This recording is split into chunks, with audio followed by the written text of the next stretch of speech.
Oh my goodness, is it windy outside? It's like crazy out there. Big old storm coming through. All right, 5.4 day 2. I hope you enjoyed this homework and I hope that it was as easy as I said it was going to be. If it's not, you need to make sure that you're coming to tutoring and getting some help, okay? All right, so number 1, these are from your book, page 302. Just have them already written down. You're finding the derivative of the antiderivative. So when you're finding the d by dx, it cancels these out, right? So we're finding dy by dx. So it's going to equal, well, remember, we take the derivative of the variable on the interval. The derivative of x is a 1 times sine squared. And then we plug that variable in for the other variables. So sine squared x. So to clean that up and make it look prettier, it's just sine squared x. That's it. Excuse me, these are fun. All right, same thing. We are finding dy by dx, so we're taking the derivative of the antiderivative. So we have to start by taking the derivative of the upper bound, which is a 1 again.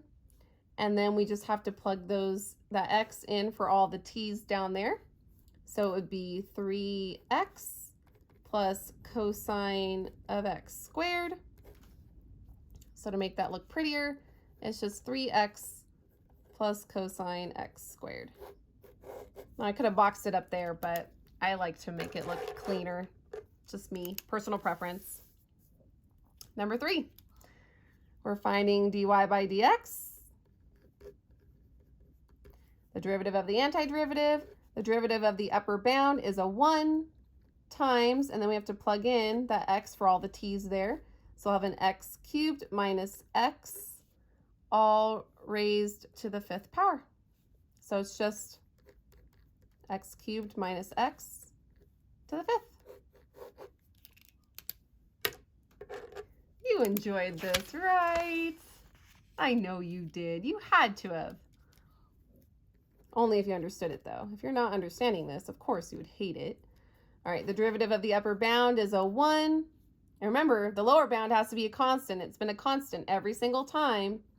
Times, now we've got to plug in the x for all the t's in our function. So 1 plus e to the 5x.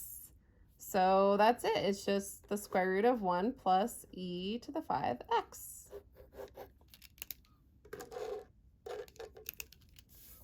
Number 5. Are they going to give us something other than an x? They will. They just really want you to get the basics down before they give you anything harder. So the derivative of x is a 1. Plug in the x for all the variables in there. So you would get times tangent cubed of x. So it's just tangent cubed of x. Number 6. Still have a constant lower bound. Upper bound is my variable. We're finding dy by dx. The derivative of the antiderivative. Derivative of x is a 1. And then we have to substitute in the x for all the u's in our function. So it would be e to the x secant x.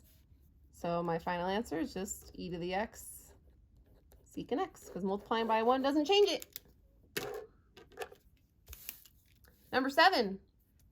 Still have the constant lower bound, variable upper bound. We're finding dy by dx. The derivative of x is a 1. And then we just have to plug in the x for all the t's that you see in the function. So 1 plus x over 1 plus x squared. So it's just 1 plus x over 1 plus x squared. That's it. Having fun yet? Number 8, upper bound is a variable. Lower bound, yeah, it's a negative pi, but that pi is a constant, so it's still a constant, so we're good. Dy by dx equals the derivative of x is a 1 times, and then plug in the x for all the t's in the function. We'll have 2 minus sine x over 3 plus cosine x, and that's the answer. 2 minus sine x over 3 plus cosine of x.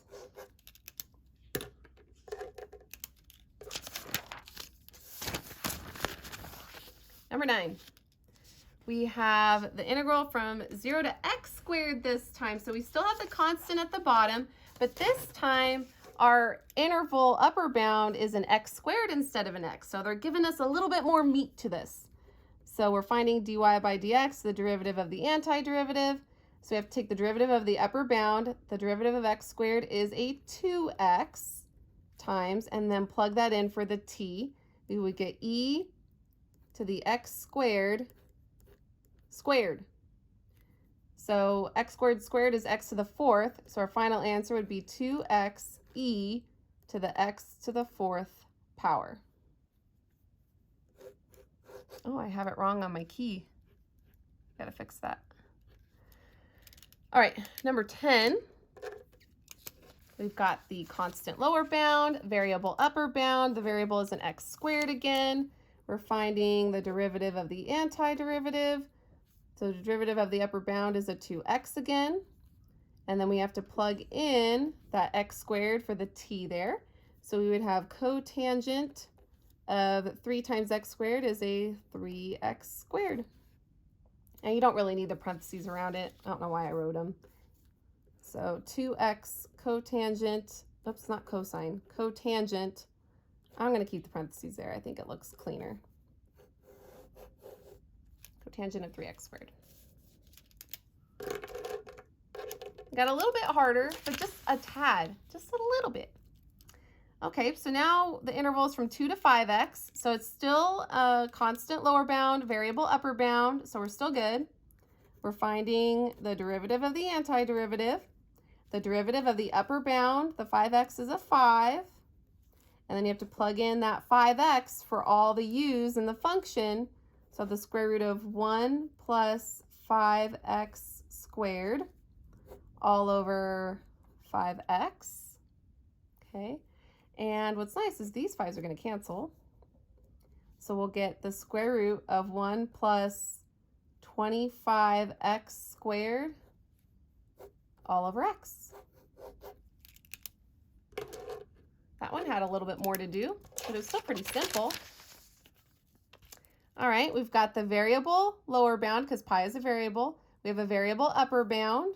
Okay, so we're finding dy by dx. Now the derivative of pi is 0 because pi is a constant. Oh, I'm not focused, am I? There we go. And the derivative of a negative x is a negative 1. Okay, and then we need to plug in pi minus x for all the u's in that function. So 1 plus sine squared of pi minus x over 1 plus cosine squared of pi minus x. Well, I'm just going to leave it like this because when I rewrite it, it's going to look the same. So why rewrite it if it's going to look exactly the same? And that's me getting a little bit lazy now. Okay, now 13 throws us a curveball because now the upper bound is a constant, the lower bound is the variable. But remember, we learned a couple lessons ago that when the interval is out of order, we just have to throw a negative out front. So this would be y equals negative integral from 6 to x. We could switch it to where it's supposed to be, but we have to put a negative out front because it's its opposite. Natural log of 1 plus t squared dt. Okay, so remember, we're finding the dy by dx, so the derivative of the antiderivative. So it cancels out that integral, so it's negative. The derivative of an x is 1, and then we plug in that x for the t in the function. So natural log of 1 plus x squared. And I'm just going to make this a little bit cleaner. So that's just a negative natural log of 1 plus x squared. I wasn't lazy on that one because it bothers me to leave it like that. It looks messy. And I like it to look clean. All right, number 14. Okay, so again, the variable is out of order, the lower and upper bounds. We need to switch those, which means that we need to make this y equals negative integral from 7 to x of the square root of 2t to the 4th plus t plus 1 dt. Okay, So when we take the derivative of the antiderivative, we'll get negative, so there's that negative out front. The derivative of x is a 1 times, we have to plug in that x for all the t's in there, so square root of 2x to the 4th plus x plus 1. And I won't rewrite that because that's literally going to be the same. So still a little lazy. All right, number 15. This one is out of order again, so we've got to rewrite it, throw a negative out front, and put it in the correct order.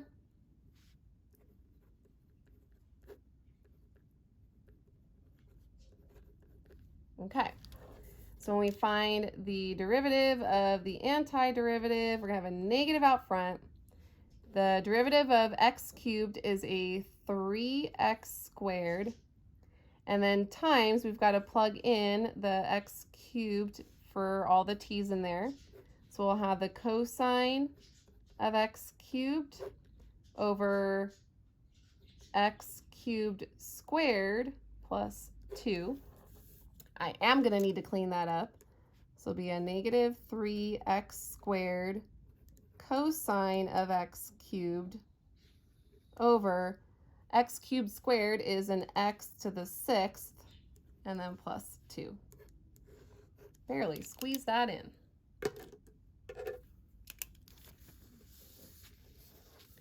Number 16, we have y equals, the integral is backwards again. So rewrite it, y equals negative, and then 25 to 5x squared of t squared minus 2t plus 9 over t cubed plus 6 dt. Okay, so when we find the derivative of the antiderivative, it'll be negative.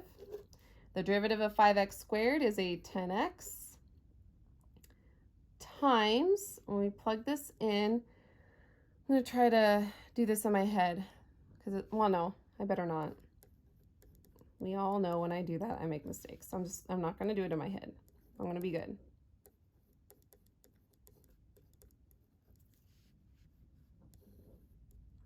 And then 5x squared quantity cubed plus 6. So that's negative 10x. 5 squared is 25. X to the 4th minus 10x squared plus 9 all over 5 cubed is 125, x to the 6th plus 6.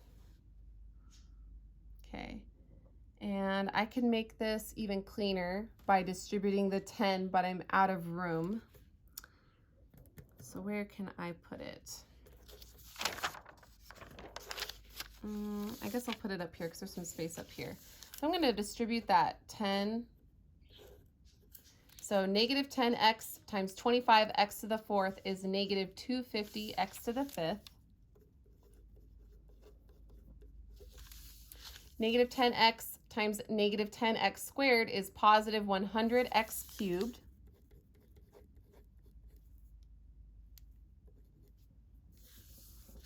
And then negative 10x times 9 is negative 90x. And then divided by all that. So divided by the 125 x to the 6th plus 6. So that is the answer to number 16. Okay, all cleaned up. That one had more cleaning up than I gave it room for. Okay, home stretch, last couple problems. Number 17. Okay, so we have the integral from square root of x to 0. So again, this one's out of order. And let's also rewrite that square root of x as x to the 1/2 power. So it'll be y equals negative integral of 0 x to the 1/2 power sine of r squared dr. Okay, so when we take the derivative of the antiderivative, it'll be negative. The derivative of x to the 1/2 is a, put in parentheses, 1/2 x, and then 1/2 minus 1 would be a negative 1/2. Sine of, we got to plug in that x to the 1/2, so it's the square root of x base. When I plug it in, I'm going to write the square root of x, and it's squared. We all know what that's going to do. Poof. So let's rewrite this. This is the square root of x, but in the denominator. So this is a negative 1 over 2 square root of x times the sine of x, because it went poof, because it was a square root squared. So to clean this up, I will have a negative sine of x all over 2 square root of x. That's as clean as I can make it. Number 18, they're out of order again. So we're going to get y equals negative integral from 10 to 3x squared of the natural log of 2 plus p squared dp. Okay, so when I take the derivative of the antiderivative, we'll have a negative because of that one. The derivative of 3x squared is a 6x. And then we have to plug that 3x squared in for the p, so we'll have natural log of 2 plus 3x squared squared. Okay, so this will be negative 6x natural log of 2 plus 3 squared is 9, x squared squared is x to the 4th. And that's as clean as it can get. Number 19, there's no constant. What do we do? Remember to always write it in reference to 0. So remember the diagram? So from 0 to x cubed, and x squared is somewhere in between. Okay? So to figure out just x squared to x cubed, I need to get rid of this piece. So when I write it, I need the integral from 0 to x cubed, this whole thing of the function. It's cosine of 2t dt. I need to take away this part of it from 0 to x squared. So minus the integral from 0 to x squared, cosine of 2t dt. And that will equal this. Okay, so I just basically have to integrate or take the antiderivative of both of these. So the antiderivative involves taking the derivative of the upper bound, and derivative of x cubed is a 3x squared, times the cosine of, plug that in for the t, 2 times x cubed would be just a 2x cubed, minus, now do this one, the derivative of the x squared is a 2x, and then we have cosine of, plug in the 2x squared for t, and we'll get a 2x squared. And that's it. We can't do anything else with that. So don't overthink it. I know some of you are probably about to. All right, again, there's no no constant. And we can agree, since the cosine of 0 is 1 and the sine of 0 is 0, that cosine is bigger than sine, so it's in the right order. So when we do our diagram in reference to 0, sine of x is going to be somewhere between 0 and cosine of x. Okay, so we could do the same thing. We can take the integral from 0 to cosine of x of the function t squared dt and take away the piece from 0 to sine. T squared dt. Because when I take away this part, then I'm equaling the interval from sine to cosine. So I'm equaling this. Okay? All right, here we go. The derivative of cosine is negative sine, because here we're actually taking the derivative of the upper bound. Okay? And then we have to plug in cosine in for t. So that'll be cosine squared of x